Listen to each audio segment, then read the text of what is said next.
Olá, a aula de hoje é sobre a Idade Média, né, ou também conhecido como período medieval, e a gente vai analisar, né, um período que marca mais ou menos 1000 anos de história, né, um milênio de história, situado no fim do Império Romano do Ocidente, né, até o fim do Império Romano do Oriente, que é conhecido também como Império Bizantino, né, sediado em Constantinopla. O Império Romano do Ocidente, que termina no século V, né, no ano de 476 depois de Cristo, ele fica sediado em Roma, né? Ele sofre a invasão dos povos nórdicos e dos chamados povos germânicos ou também de povos bárbaros. Esse termo bárbaro é um termo irregular, né? Ele é ineficiente esse termo, porque na verdade são chamados de bárbaros por causa dos romanos, já que eles não falam a língua deles, não vivem a cultura deles, né? E são povos germânicos que aos poucos, né, ao longo de séculos ali dentro do Império Romano, vão invadindo seus territórios, tomando, né, as suas propriedades, e aos poucos acaba com que o Império Romano caia, né? E assim que ele cai, né, a gente coloca na história como o início do que a gente chama de Idade Média. Esse período medieval, né, da Idade Média, ele é um termo que foi dado pelos humanistas do Renascimento, né, já lá no século XV, século XVI, né, bem posterior ali ao período que a gente está estudando. E eles denominavam esse período médio porque ele intermediava dois períodos, né? Ou seja, intermediava a antiguidade clássica, que é o que eles valorizavam, né? A antiguidade clássica com a Grécia e a Roma antiga, né? E a idade moderna em que eles estavam vivendo, né? Do século XVI ali, do século XV. Então, esse período, esse termo Idade Média foi dado para eles. E muitas das vezes também eles chamavam esse período medieval de Idade das Trevas. Por que Idade das Trevas, né? Ou seja, Idade da Escuridão? Porque, segundo eles, foi um momento onde a Igreja Católica dominou o conhecimento, né? Então, era um período que não tinha criações, né, de tecnologia, de ciência, desenvolvimento do intelecto humano. E é errôneo também a gente chamar isso, né, de Idade das Trevas, porque na verdade a Idade Média ela teve bastante desenvolvimento, sim, né, de cultura, do intelecto humano, desenvolvimento de ciências novas para a área da agricultura, para a área da química, o desenvolvimento do povo árabe, por exemplo, né, que teve uma expansão muito grande a partir ali do século VI, né, e já chegando no primeiro milênio ali de história, por volta do século X, era um grupo muito abrangente na área da religião, né, do islamismo, na área do comércio, da política, até da tecnologia, né, como, por exemplo, conhecimentos astronômicos, conhecimentos científicos na área da matemática, por exemplo, da química. Então, é muito errado a gente chamar de Idade das Trevas, né? Porque, na verdade, o ser humano ele esteve, sim, em constante evolução, em constante desenvolvimento do intelecto, da razão, do conhecimento, né, das ciências em si. E uma outra curiosidade, quando a gente se refere à Idade Média, a gente está se referindo à Idade Média na Europa Ocidental. Né? A gente não está se referindo, por exemplo, ao que acontecia aqui no desenvolvimento dos povos da Ásia, da África ou da América. Né? A gente está falando de Idade Média da Europa Ocidental entre os séculos V e século XV. O desenvolvimento de outros povos se deu de uma outra maneira que não são analisados aqui profundamente nesse período. Né? E esse termo, né, que a gente utiliza aí, médio, né? Será que é correto a gente chamar ele, como já falei agora para vocês, né? A gente vai perceber, né, inclusive estudando e analisando, por exemplo, filmes, séries que vocês já devem ter visto, você já deve ter visto aquelas representações, né, de castelos, cidades muradas, fortalezas, princesas, príncipes encastelados, né, servos camponeses sofrendo ali, trabalhando, né, na agricultura. Isso aí, na verdade, é a divisão em que a Idade Média se deu, que ficou baseado, né, em três grupos sociais, que a gente chama de ordens sociais, né? E aí, conforme vocês veem na imagem, aqui nós temos o senhor feudal no topo. Por que feudal? O feudo que ele cuida significa propriedade de terra. Então, quando o Império Romano ele é fatiado, acaba que lideranças locais começam a sobrepor o seu poder naquela região. Esses senhores feudais, né, que vão passando ali de mão para mão durante séculos de existência, as suas propriedades, é o que estão no topo, né, mandando ali naquela sociedade. Algumas vezes esses senhores feudais respondiam a outros senhores maiores do que eles, ou ainda reis, como por exemplo teve no Reino da França, que tinha já o império, a dinastia carolíngia, né, de Carlos Magno e de seus antecessores. Aí nós vamos para as demais então. Tinha o clero, que era representado pela Igreja Católica, tá? Instituição que se manteve firme com o Império Romano do Ocidente, bem organizada, e a função deles era orar, né? A parte da fé, da religião. Padre, bispos, cardeais, o Papa. Aí a outra parte eram os nobres e guerreiros, né? A nobreza e os cavaleiros. Uma curiosidade, né? Para você ser um cavaleiro, você precisava ser nobre, porque para você manter um cavalo, cuidando, né? Armas, armadura, você precisava ter dinheiro. E não existe aquela história que a gente vê aí em histórias romanceadas de uma pessoa pobre se tornando cavaleiro. Isso praticamente não existia. Porque para você manter um cavalo, né, uma cavalgadura, você ser um cavaleiro, você precisava ter muita grana, né? E esses responsáveis, né, pelos cavaleiros e aí pela nobreza eram os que guerreavam, né, os que dominavam politicamente, os que lideravam politicamente essas sociedades. E abaixo deles, os servos, que são os que trabalham. E aí, juntamente com esses servos, tem outros ofícios, como ferreiros, cozinheiros, artesãos, né, artífices em geral, que trabalhavam nessas funções, né? Deixa eu ver aqui se tem outra imagem, né? Aqui nós temos a representação, nós temos a explicação, né, da área de cada um, como eu acabei de falar, né? Aí na nobreza tem alguns exemplos aqui de títulos, né, de nobres: reis, duques, marqueses, condes, viscondes, barões, né?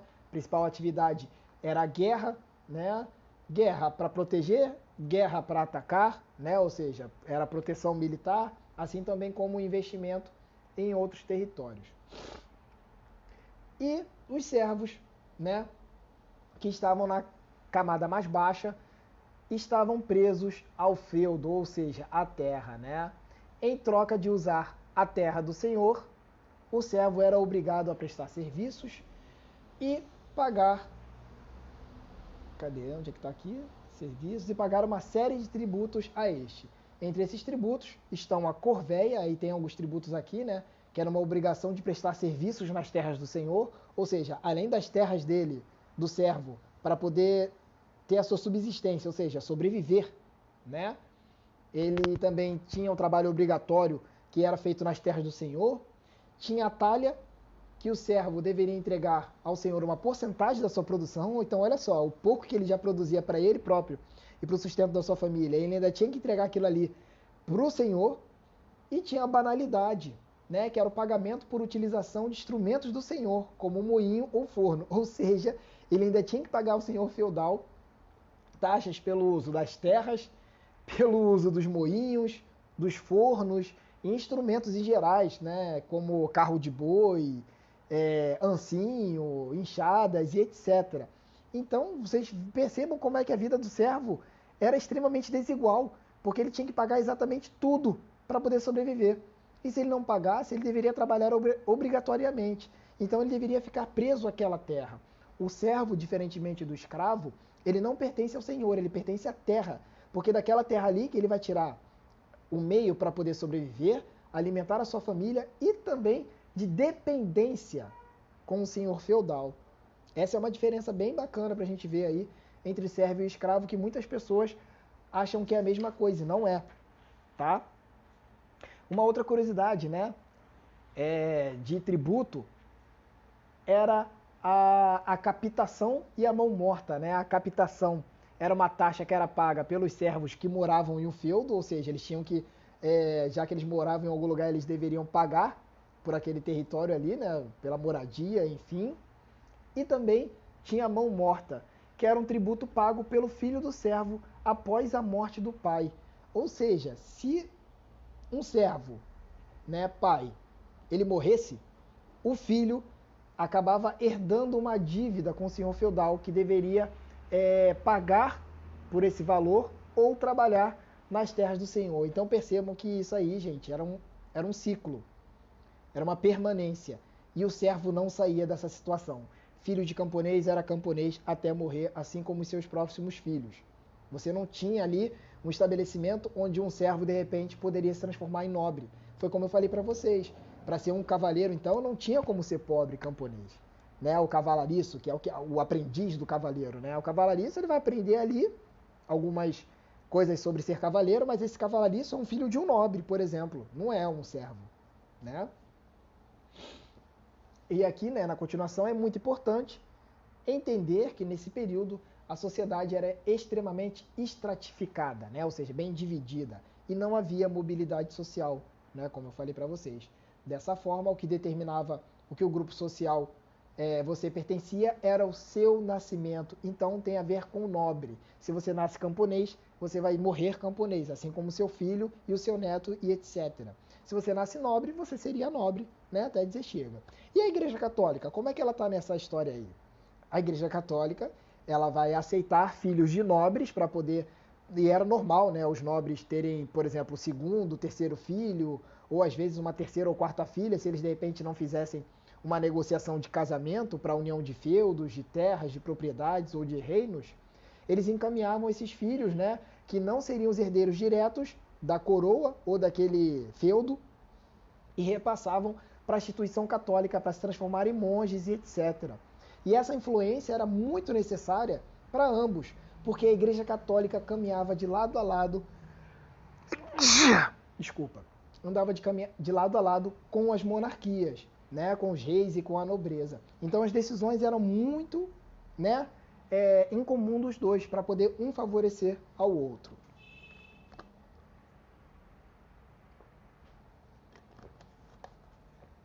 Não à toa, né, a Igreja Católica também tinha suas posses de terras, ou seja, ela também tinha uma economia garantida. Aí, né, aqui nesse quadro, deixa eu ver se consigo aqui mostrar. Uma das características na Idade Média era o enorme poder da Igreja Católica. Ela era a instituição mais poderosa da Idade Média, interferindo diretamente em assuntos políticos e na vida das pessoas. Todas as pessoas eram obrigadas a serem católicas, ou seja, não tinha liberdade de culto, a frequentarem e seguirem os rituais da Igreja Católica. Quem não fizesse poderia pagar caro, né? Ou seja, correndo o risco de ser preso, né? Ou ser acusado de heresia. Não é à toa que muitas religiões e cultos que existiam na Europa, como as religiões druídicas, né? Celtas, elas acabaram sumindo. Porque o poder da Igreja Católica acabou dominando esses povos. Inclusive os vikings, né? Que viveram ali entre o século VI e o século IX, mais ou menos, também foram dominados pela religião católica. Existia um tribunal da Inquisição que tinha o poder de prender e julgar as pessoas, né, conforme os dogmas católicos, ou seja, as crenças católicas não poderiam ser sofrer oposição ou sofrer dúvidas, né? Então, se existia aquilo ali, é porque Deus quis, é porque Deus quer, não tinha contestação. E isso era um risco muito grande, né? E fazia com que, claro, a Igreja Católica também se transformasse na maior instituição dentro da Igreja da Idade Média.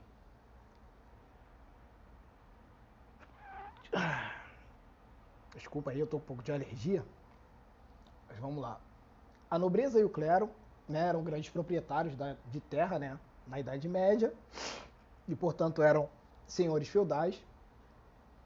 A relação entre os senhores feudais e os servos era denominada relações de suzerania e vassalagem, né? Ou seja, você tinha um suzerano que concedia terras, né?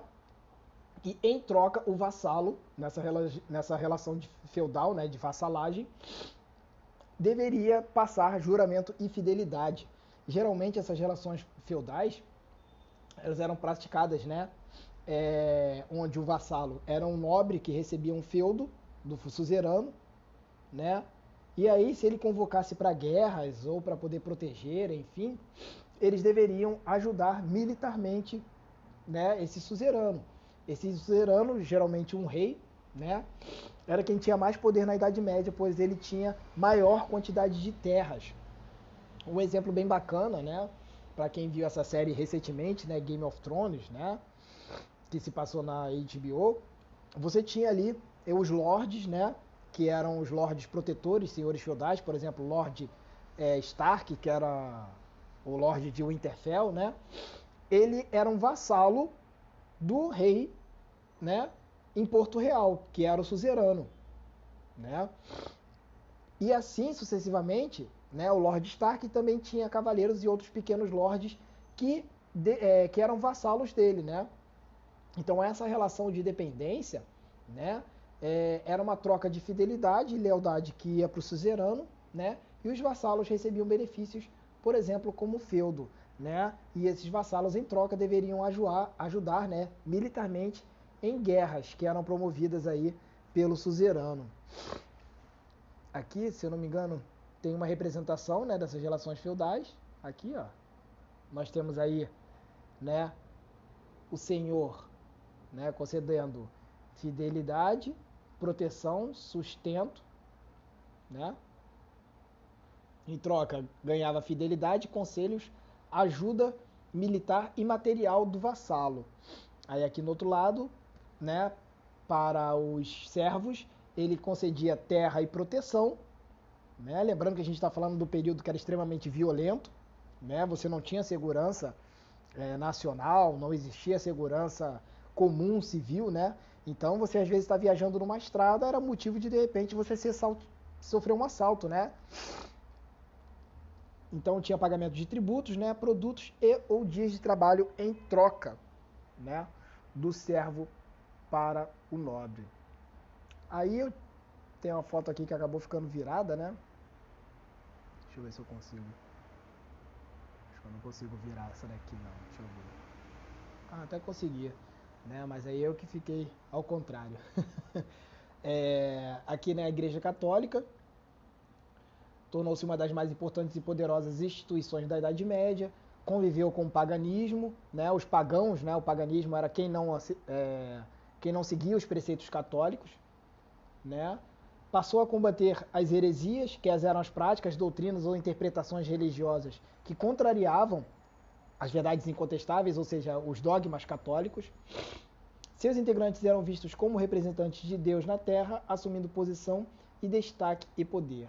Recolher alguns impostos e conduzia julgamentos para excomungar cristãos, né? Ou seja, podia expulsar, né, os fiéis que não seguissem os preceitos católicos. Bom, gente, então a gente finaliza por aqui, né? A gente já terminou a Idade Média, né? Um momento aí muito difícil, né, para a população, principalmente quem era mais pobre, né, quem era camponês, quem era servo, sofria bastante.